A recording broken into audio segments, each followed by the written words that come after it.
My father sat across the courtroom smiling because he thought he had already won. For months, he told everyone the same story, that I abandoned the family, disappeared, and didn't deserve a single dollar of my mother's estate. And for a while, I almost believed him. The courtroom itself was smaller than I imagined after months of delays in paperwork, but somehow that made everything feel more real. My attorney, Delgado, was already waiting when I arrived. Then my father walked in with two polished attorneys and the confidence of a man who had never considered losing. 14 months after my mother died, he rewrote the will and claimed estrangement. His lawyers showed missing phone calls, holiday photos without me, and old messages I had written during painful years. They treated silence like proof.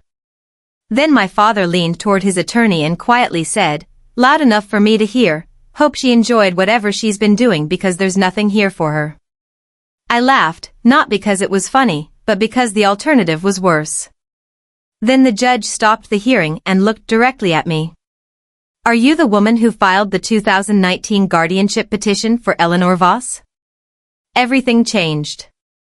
Eleanor was my grandmother. After my mother died, her memory faded and she was moved into care.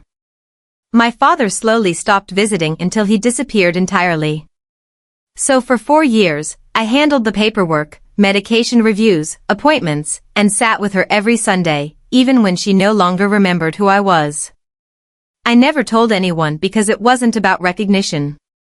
Then the judge revealed something no one expected. During one of my grandmother's moments of clarity, she had left behind a notarized statement, entered into the court record just days earlier by my attorney.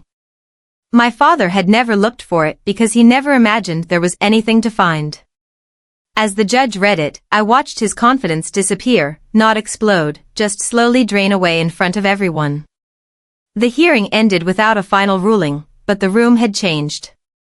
The truth was officially in the record now, and once truth enters the record, it stays there. After court, I didn't go home.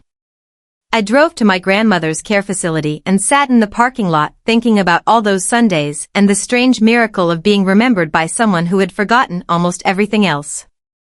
I realized then that I hadn't come to court to win money. I came to make sure the truth existed. And now, finally, it did.